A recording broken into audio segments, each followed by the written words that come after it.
اللہ کے ماننے والوں کے یہاں فتویٰ اس پر ہے کیونکہ اب دین کا سرپرست اللہ کے علاوہ کوئی نہیں رہا، حکومتیں دین کی سرپرست نہیں رہی اور ان کے طرف سے جو ادائی سے ان کا کوئی انتظام نہیں رہا، تو اب ایسی طرح جن کے ساتھ دین وابستہ ہے، جن کے ساتھ مسلمانوں کا نظام وابستہ ہے، جو اقامات نہیں رہیں گی تو مسلمانوں کا اشتراک منتشر ہو جائے گا یا مسلمانوں میں دین کا بقا نہیں رہے گا۔ ایسی طاعت پر اجارہ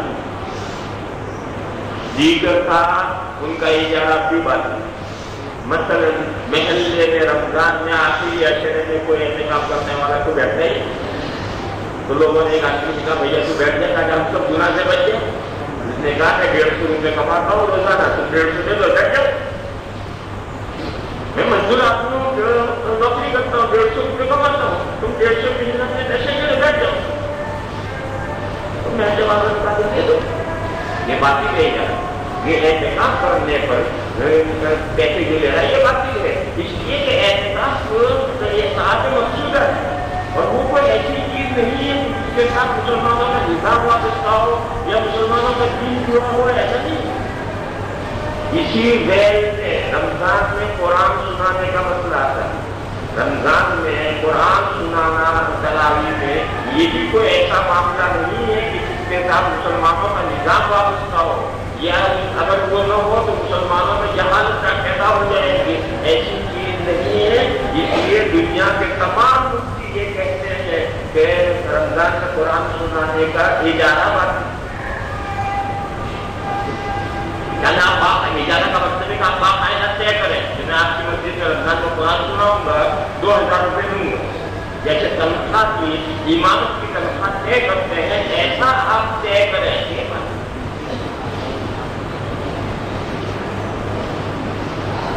اب رہا مسئلہ نذرانے جائیں گے۔ دلیل ایک صحابی نے یہ پوچھا تھا کہ ہمارے پاس اونٹ ہوتا ہے، لوگ ماتا لے کر کے گابن کروانے کے لیے آتے ہیں اور ہم سے اونٹ مانگتے ہیں کہ اپنا اونٹ دے دو ہماری ماتا گابن کروانی ہے، اشکر فضل اس کی ہم اجرت دے سکتے ہیں کہ مجھے نے فرمایا نہیں دے سکتے۔ اس نے کہا کہ وہ ہمیں کچھ نذرانہ دے کر جاتے ہیں، مجھے نے بڑا نذرانہ دے کر یہ جیسا اپنی گابن کروانے کا نذرانہ جائے گا، ایک ہی نذرانہ ایسی شہید ہے جیسے ان کی گابن کروانے کو اجرت کوئی دے گی نہ دے، ایک مرضی دے دے اس کی خوشی، تو ایسا نذرانہ لینا چاہیے۔ ایسا ہی اس مسئلے میں اگر کوئی نذرانہ دے نذرانہ چاہیے، لیکن نذرانہ اور تنخواہ میں اختیار کرنا پڑے گا۔ نذرانہ وہ ہے دے سبحان، نہ دے کوئی بات، یہ نذرانہ۔ اور تنخواہ یہ ہے کہ دینا پڑے گا، نہیں دو گے آئندہ کل مسجد میں کیا ہوگا تمہارا، آئندہ کا تمہاری مسجد میں کیا ہوگا، سب یہ تمنا لے رہا ہے نذرانہ کو۔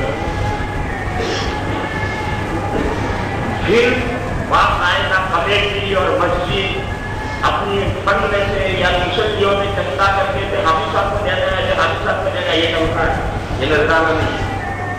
نذرانہ یہ ہے کہ آپ کے مسلیوں میں سے کوئی آدمی آپ کو چپکے سے کمرے میں آ کر 100 روپے دے گیا، 500 روپے دے گیا، جس کو آپ وہ دونوں جانتے ہیں یہ نذرانہ ہے اور جائے۔ رمضان میں لوگ یہ مسئلے پوچھتے ہیں مولانا صاحب حافظ کو کچھ دینا جائز ہے، تو میں مجھ سے پوچھتا ہوں کیوں پوچھ رہا ہے مسئلہ، مجھے دینا ہے یا نہیں دینا؟ دینے کے لیے پوچھ رہا ہے یا نہ دینے کے لیے؟ عام طور پر یہ مسئلے پوچھنے والے وہ ہیں جن کو نہیں دیتے، اور دینے والے کو مسئلہ پوچھنا نہیں ہے، وہ انکار کر دیں گے۔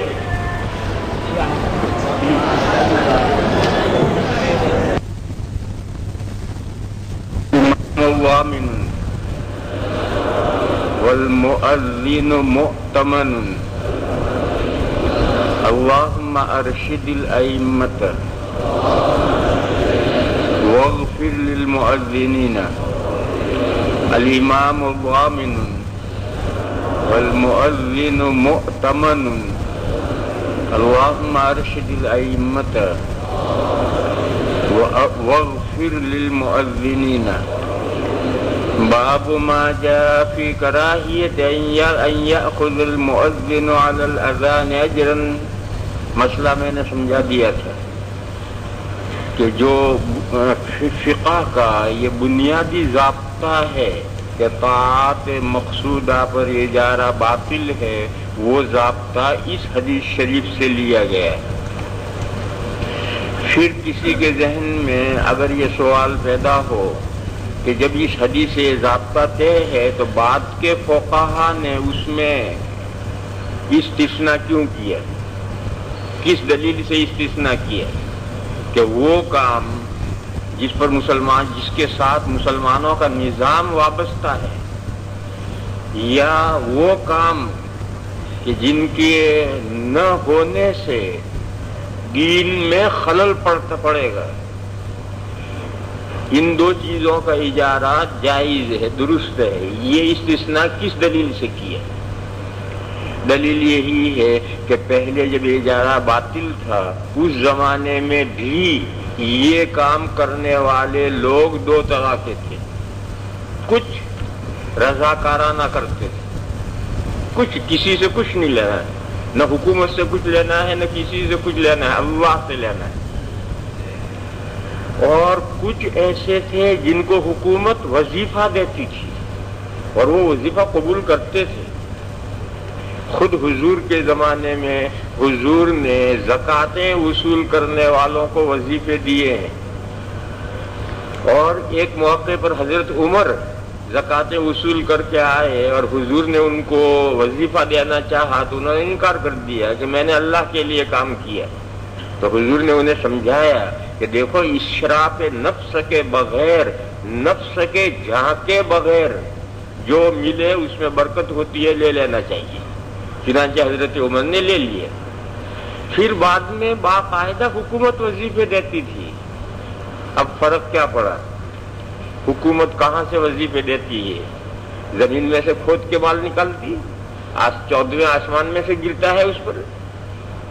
حکومت کے پاس بیت المال کہاں سے آتا ہے؟ بیت المال عام پبلک سے وصول کیا جاتا ہے مختلف ذرائع سے. ان مختلف ذرائع کا نام ہے ریوینیو. محصولات کی بہت سی شکلیں ہیں، ان شکلوں سے عام پبلک سے بیت المال جمع کیا جاتا ہے اور اس میں سے وظیفہ دیا جاتا ہے. جب بیت المال نہیں رہا تو عام پبلک نے اپنی طرف سے ان کو وظیفہ دینا شروع کر دیا.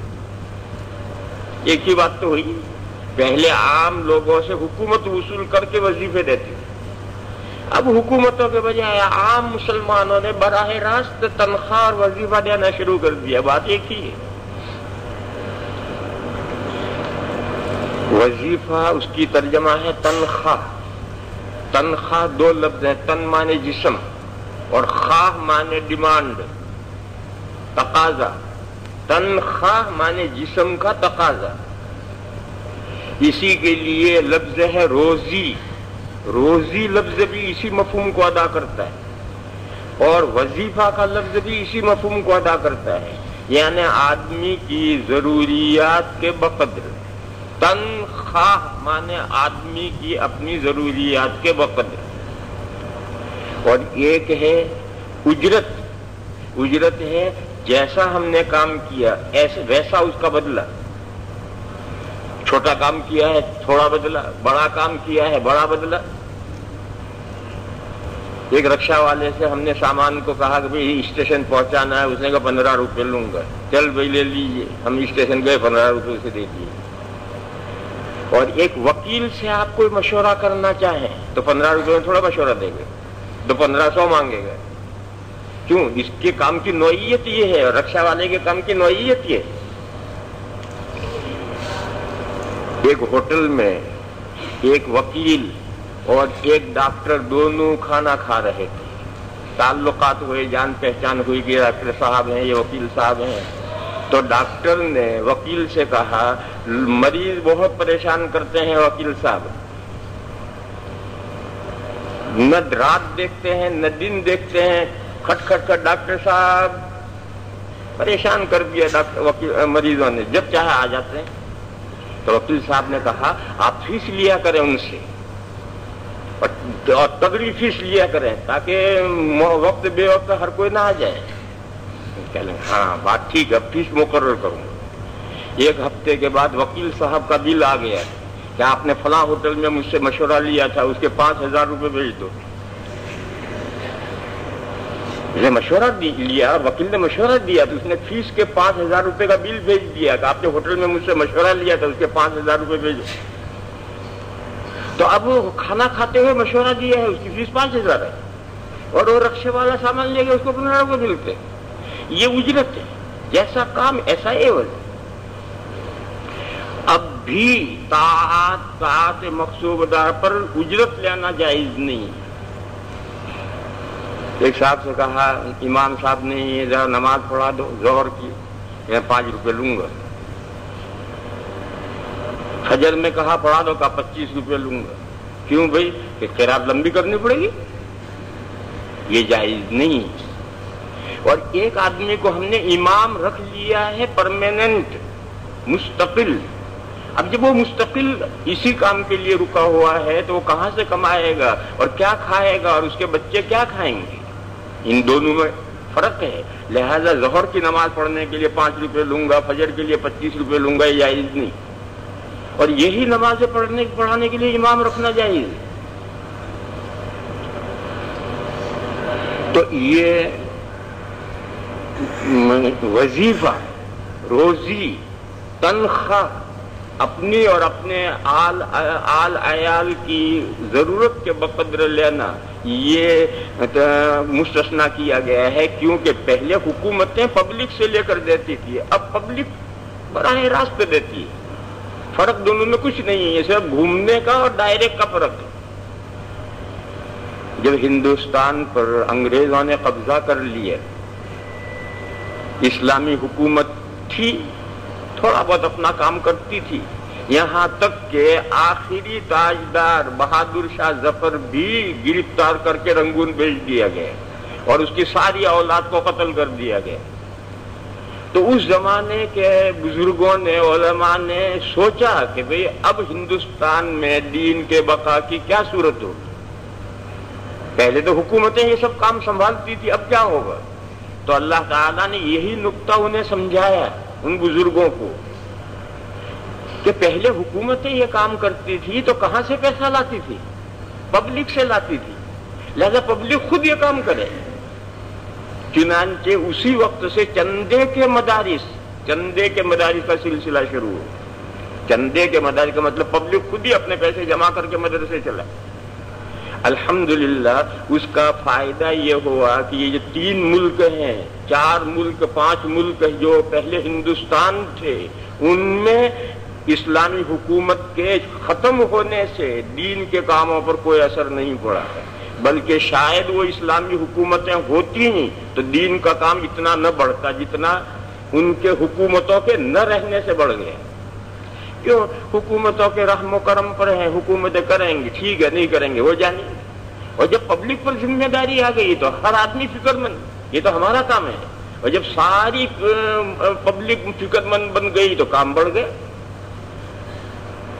اور دنیا میں جہاں جہاں ایسے انقلاب آئے اور یہ نقطہ وہاں کے بڑوں کی سمجھ میں نہیں آیا، ان کا ستیہ ناش ہو گیا۔ اس کی 2 مثالیں ہیں۔ ایک تو یہ جو ہمارے پڑوسی 5 ملک ہیں، ازبکستان، قزاقستان، تاجکستان اور فلاں 5 ملک، مجھے تو نام بھی یاد نہیں، یہ وہ ملک ہیں جہاں مرغلان، بخارا، تاشکند، سمرقند یہ شہر تھے جہاں اس قدر اسلام کا بول بالا تھا کہ ہدایہ میں ایک جگہ پر یہ مسئلہ آیا ہے کہ شراب کی دکان کا لائسنس اگر غیر مسلم مانگے، ذمی مانگے تو ان کو دیا جا سکتا ہے نہیں۔ ان کا شراب جائز ہے، وہ اس کے بنانے کا اور بیچنے کا لائسنس مانگے تو اسلامی حکومت ان کو لائسنس دے گی یا نہیں؟ تو قدوری کی عبارت نقل کی، قدوری نے کہا کہ شہروں میں لائسنس نہیں دیا جائے گا، دیہاتوں میں دیا جائے گا۔ اس متن کی شرح کرتے ہوئے صاحب ہدایہ نے یہ جملہ لکھا ہے کہ یہ مسئلہ عراق کے دیہاتوں کا ہے، رہے ہمارے دیہات، صاحب ہدایہ لکھتے ہیں کہ رہے ہمارے دیہات فاعلام الاسلام فیہا ظاہرۃ، فاعلام الاسلام فیہا ظاہرۃ، ہمارے دیہاتوں میں بھی اسلام کے جھنڈے لہرا رہے ہیں، لہذا ہمارے دیہاتوں میں شراب کی دکان کا لائسنس نہیں دیا جائے۔ یہاں صاحب ہدایہ یہ جملہ لکھ کر گئے ہیں کہ فاعلام الاسلام فیہا ظاہرۃ، جاؤ آج وہاں جا کر دیکھو، تم سلام کرو گے تو کوئی مسلمان جواب دینا نہیں جانتا۔ دوسری مثال اسپین کی ہے، جہاں 700 سال تک مسلمانوں نے ایسے کر و فر سے حکومت کی ہے کہ خلافت عباسیہ کی آنکھوں میں آنکھیں ڈال کے باتیں کرتے۔ آج وہاں چلے جاؤ، وہاں کوئی نشان اسلام کا نہیں ہے، اور کوئی مسلمان پہچانا نہیں جا سکتا ہے مسلمان، یہ بوسنیا سب وہی ہیں۔ یہ ان کی جو کوئی صورتحال کیوں ہوگی، یہ نقطہ وہاں کے لوگوں کی سمجھ میں نہیں آیا، اور حکومتیں ختم ہو گئی، پیچھے کسی نے دین کا کام نہیں سنبھالا، اور جب دین کا کام نہیں سنبھالا جائے گا تو یہ صورتحال ہو جانی ہے۔ اور ہمارے جو یہ ملک ہے ہندوستان کے ٹکڑے، یہاں اللہ تعالیٰ نے ہمارے کا بھی کوئی نقطہ سمجھا دیا ہے، اور انہوں نے حکومت کے ختم ہوتے ہی کھٹ سے کام شروع کیے، اور اتنے تیزی کے ساتھ کام شروع کیے کہ ہوتے ہوتے آج پورے ان 3-4 ملکوں میں دین کی باغ و بہار ہے، ایسی باغ و بہار ہے کہ اگر تم پوری دنیا کا سفر کرو، سعودیہ کو تو میں مستثنا کرتا ہوں، اس کے علاوہ پوری دنیا کا سفر کرو، کوئی ملک ہو چاہے اسلامی مسلمانوں کا ملک ہو، وہ بات آپ کو نظر نہیں آئے گی جو ان 3 ملکوں میں نظر آئے گی، ہندوستان، انڈیا، پاکستان اور بنگلہ دیش میں جو آپ کو صورتحال نظر آئے گی، دنیا کے کسی مسلمان ملک میں نظر نہیں آئے گی۔ وبه قال حدثنا هناد قال حدثنا أبو زبيد عن أشعث عن الحسن عن عثمان بن أبي العاص رضي الله تعالى عنهم قال إن من آخر ما عهد إلي رسول الله صلى الله عليه وسلم۔ ترجمہ، بے شک اس چیز کے آخر میں سے جو عہد و پیمان لیا مجھ سے اللہ کے رسول نے، یعنی حضور نے چند باتوں کا عہد و پیمان لیا حضرت عثمان سے، ان میں آخری بات یہ ہے جو آگے آ رہی ہے، ان اتخذ مؤذنا، یہ امر ہے، ان اتخذ، اور مظاہرے پڑھو تو پھر کہیں گے ان اتخذ مؤذنا لا یاخذ علی اذانہ اجرا، دونوں طرح پڑھ سکتے ہیں، امر بھی پڑھ سکتے ہیں اور فعل مضارع بھی پڑھ سکتے ہیں، ان اتخذ اور ان اتخذ مؤذنا لا يأخذ على اذانه اجرا قال ابو عيسى حديث عثمان حديث حسن۔ دیکھو اس میں یہ ہے کہ لا يأخذ على اذانه اجرا، اور اجر کے معنی میں نے بتلائے ہیں مزدوری، کام کی واقعی، کام کا واقعی عوض، اور ایک یہ ہے کہ اس کی طرف سے کوئی مطالبہ نہیں، لیکن حکومت وظیفہ دیتی ہے، تنخواہ دیتی ہے، روزی نہ دیتی ہے، رزق پہنچاتی ہے، وہ الگ مسئلہ ہے۔ قال ابو عيسى حديث عثمان حديث حسن والعمل على هذا عند اهل العلم كرهوا ان ياخذ على الاذان اجرا واستحبوا للمؤذن ان يحتسب في اذانه باب ما يقول اذا اذن المؤذن من الدعاء، اذان کے بعد کی دعا، 2 باب ہیں، 2 بابوں میں 2 دعائیں ہیں۔ وبه قال حدثنا قتيبة قال حدثنا الليث عن حكيم بن عبد الله بن قيس عن عامر بن سعد عن سعد بن ابي وقاص عن رسول الله صلى الله عليه وسلم قال من قال حين يسمع المؤذن، حين يسمع المؤذن کے معنی ہے اذان ختم ہونے کے بعد، اذان کے ختم ہونے کے بعد یہ جو آگے دعا آ رہی ہے، یہ دعا اذان ختم ہونے کے بعد کا ہے، اور یہ مطلب بھی ہو سکتا ہے کہ جب اذان کا جواب دے تو اللہ اکبر کا جواب تو اللہ اکبر دے گا، پھر جب شہادتین کا جواب دے تو شہادتین کے جواب میں یہ جملہ کہے، یہ مطلب بھی ہو سکتا ہے۔ حین یؤذن، یہ جملہ صرف ترمذی کی روایت میں ہے اور بے معنی ہے، ہو سکتا ہے کسی راوی نے بڑھا دیا ہو، کسی کاتب نے یہ جملہ بڑھا دیا ہو. یہ حدیث دوسری کتابوں میں جہاں جہاں ہے وہاں ہی نہ یؤذن جملہ نہیں. من قال حين يسمع المؤذن حين يؤذن وانا اشهد، وانا لفظ بتلا رہا ہے کہ یہ اذان کے بعد کی دعا نہیں، بلکہ جب مؤذن کہے اشہد ان لا الہ الا اللہ اشہد ان محمد رسول اللہ تو جواب دینے والا کہے انا اشہد، میں بھی گواہی دیتا ہوں. وَأَنَا أَشْهَدُ أَن لَّا إِلَٰهَ إِلَّا اللَّهُ وَحْدَهُ لَا شَرِيكَ لَهُ وَأَنَّ مُحَمَّدًا عَبْدُهُ وَرَسُولُهُ رَضِيتُ بِاللَّهِ رَبًّا وَبِالْإِسْلَامِ دِينًا وَبِمُحَمَّدٍ رَسُولًا. یہ اگر اذان کے وقت کہے گا تو اس کا ثواب کیا ہے؟ غفر اللہ له ذنوبه. قال ابو عیسیٰ هذا حدیث حسن صحیح غریب لا نعرفه الا من حدیث الليث بن سعد عن حکیم بن عبد الله بن قیس باب منه ایضا وبه قال حدثنا محمد بن سهل بن عسكر البغدادي وابراهيم بن يعقوب قال حدثنا علي بن عياش قال حدثنا شعيب بن ابي حمزة قال حدثنا محمد بن المنكدر عن جابر بن عبد الله رضي الله تعالى عنهما وعنهم. یہ وہی مشہور دعا ہے جو آپ حضرات کو یاد ہے. قال قال رسول اللہ صلی اللہ علیہ وسلم من قال حين يسمع المؤذن. یہاں معنی متعین ہے، یعنی اذان پوری ہونے کے بعد یہ دعا پڑھنی. يسمع المؤذن معنی اذان ہو چکے تب. اے اللہ، اس کمپلیٹ دعوت دین کے پروردگار، اذان جہاں اعلام ہے نماز کے وقت کے ہونے کا اور جماعت کے قریب ہونے کا، اذان میں یہ اعلان ہے، یہ اطلاع ہے کہ نماز کا وقت ہو گیا اور جماعت کا وقت قریب ہے. یہ دو باتوں کا جہاں اعلان ہے وہاں یہ دین کی کمپلیٹ دعوت ہے. اللہ کی عظمت و کبریائی سے اذان شروع کی جاتی ہے.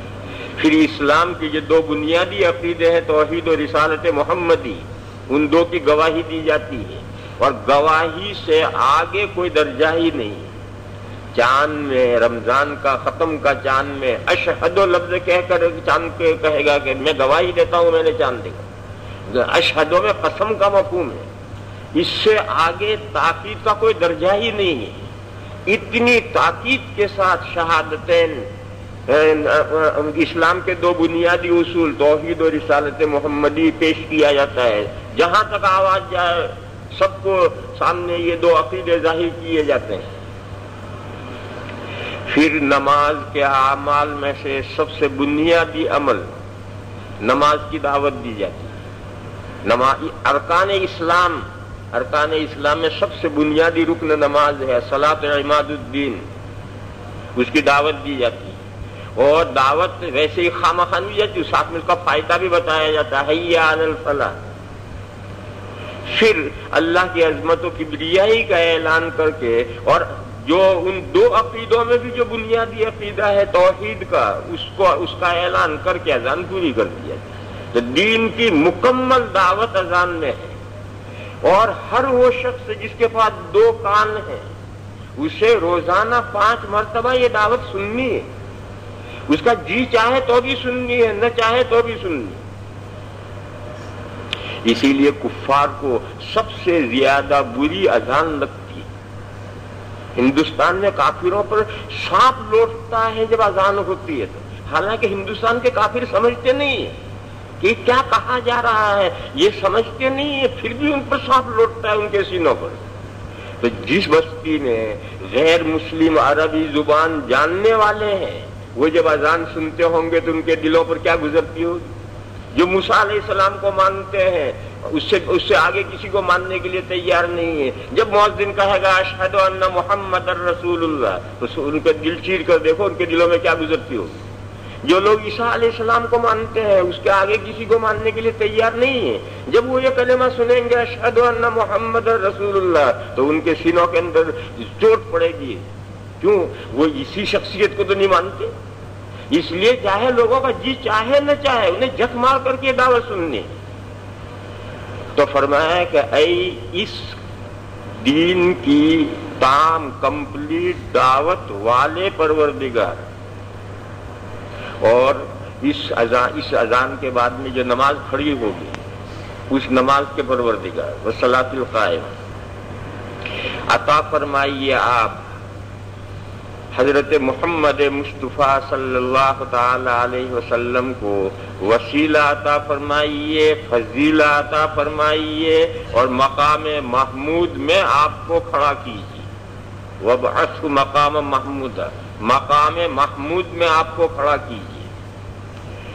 کسی جگہ پر ہے الدرجۃ الرفیعۃ، یہ الدرجۃ الرفیعۃ یہ الفضیلہ کا ترجمہ ہے، اور بعض کتابوں میں بین السطور میں یہ لکھا ہوا ہے الفضیلہ یعنی الدرجۃ الرفیعہ، بعض لوگوں نے اسے دعا کے اندر گھسا دیے۔ غرض یہ چار چیزیں ایک ہی ہیں، الوسیلہ، الفضیلہ، الدرجۃ الرفیعہ، مقام محمودہ، یہ چاروں ایک ہی چیز کی الگ الگ نام ہیں مختلف اعتبارات سے۔ تو بھئی حضرت مولانا مفتی قاری فلاں صاحب تشریف لا رہے ہیں، بھئی کتنے آدمی آ رہے ہیں؟ کہ ایک ہی آ رہا ہے، ایک ہی آ رہا ہے۔ تو کہتا حضرت مولانا مفتی قاری پاگل معلوم 10-15 آ رہے ہیں؟ نہیں 10-15 نہیں، وہ ایک ہی آدمی مفتی بھی ہے، مولوی بھی ہے، قاری بھی ہے، پاگل بھی ہے۔ تو اسی طریقے پر یہ ایک ہی حقیقت کی ترجمانی کرتے ہیں مختلف اعتبارات سے، جیسے اس آدمی کے لیے مفتی قاری یہ مختلف اعتبارات کی ترجمانی کرتے ہیں، ایسے یہ ایک ہی چیز کی ترجمانی ہے مختلف اعتبارات سے۔ وسیلہ کے معنی ہے قرب۔ پہلے مقام محمود کو سمجھو۔ روایات میں آپ حضرات نے پڑھا ہوگا کہ میدان محشر میں تمام امتیں آدم علیہ السلام سے لے کر کے عیسیٰ علیہ السلام تک درخواستیں کریں گی کہ اللہ میاں سے سفارش کی جائے، دعا کی جائے کہ اللہ ہمارا حساب کتاب شروع کریں۔ کوئی تیار نہیں ہوگا۔ آخر میں حضور تیار ہوں گے اور حضور فرمائیں گے کہ ہاں یہ کام میں کروں گا، اور حضور یہ کام کریں گے۔ یہ کام پوری انسانیت میں سے کوئی ایک کرنے والا ہے۔ وہ کون ہے؟ کوئی ہے، وہ مقام محمود ہے۔ مقام مانے مرتبہ، اور محمود کے معنی ستودہ، تعریف کیا ہوا۔ جیسے کسی مدرسے میں مقام ہوتا ہے شیخ الحدیث، شیخ الحدیث کوئی ایک ہوتا ہے، اول ثانی کوئی نہیں ہوتا ہے، شیخ الحدیث ایک ہوتا ہے، اور وہ سارے مدرسے میں ستودہ ہوتا ہے۔ اس مقام و مرتبہ کا سب لوگ احترام کرتے ہیں۔ اسی طریقے سے اسی طرح سے میدان محشر میں یہ کام کوئی ایک شخص کرے گا کہ تمام انسانوں کی طرف سے اللہ کی بارگاہ میں عرض کرے گا کہ خدایا حساب شروع کر دیا جائے۔ یہ کام کوئی ایک کرنے والا ہے۔ یہ کون کرے گا؟ یہ مقام و مرتبہ کسے ملے گا؟ جس کو بھی یہ ملے گا اولین و آخرین سارے اس کی تعریف کریں گے۔ اس مقام و مرتبے کا نام ہے مقام محمود، ایسا مرتبہ جو ستودہ ہے، تعریف کیا ہوا ہے۔ یہی مقام و مرتبہ فضیلت ہے، یہی مقام و مرتبہ درجۃ الرفیعہ ہے، یہی مقام و مرتبہ وسیلہ ہے۔ وسیلہ کے معنی قرب، کیونکہ اللہ اور بندوں کے درمیان میں یہ وسیلہ بنا، اور قرب بندوں کا معاملہ اللہ کی بارگاہ میں پیش کیا، اللہ کی بارگاہ میں بندوں کا معاملہ نزدیک کیا، تو یہ پیشکار ہے۔ وسیلہ کے معنی پیشکار، طالب علموں کا معاملہ لے کر کے اس نے جا کر محتمین صاحب کی خدمت میں پیش کیا۔ تو یہ چاروں لفظ ایک ہی چیز کی ترجمانی کرتے ہیں، اور ہم یہ دعا کرتے ہیں کہ یا اللہ ہمارے حضور کو یہ مقام عنایت فرمائیے۔ اس سلسلے میں یہ بات جاننی چاہیے کہ کچھ حقیقتیں وہ ہیں جو ڈھانکی رکھی گئی، قطعی طور پر واضح کر کے کھولی نہیں گئی ہے، اور اس میں مصلحت ہے۔ شب قدر نہیں کھولی گئی، چھپائی گئی، اس میں مصلحت ہے۔ جمعہ کے دن ایک قبولیت کی گھڑی آتی ہے، کب آتی ہے اللہ جانے کب آتی ہے، کب آتی ہے نہیں معلوم، چھپائی گئی۔ تو کچھ چیزیں چھپانے میں مصلحت ہوتی ہے، تو اسی طریقے سے کچھ اور باتیں بھی ہیں جو کھول کر نہیں بیان کی گئی، چھپائی گئی۔ ان باتوں میں سے ایک بات یہ ہے کہ کس کے ساتھ آخرت میں کیا معاملہ ہونا ہے، کس کی بخشش ہوگی، کس کی نہیں ہوگی، یہ معاملہ ڈھانک دیا گیا ہے، چھپا دیا گیا ہے۔ حتیٰ کہ انبیاء کرام کو بھی اطلاع نہیں دی گئی۔ ایک موقع پر ایک صحابی کا انتقال ہوا، حضور تشریف لے گئے، حضرت عثمان ابن مظعون بہت بڑے آدمی، ان کا انتقال ہوا تو حضور تشریف لے گئے ان کے گھر، تو گھر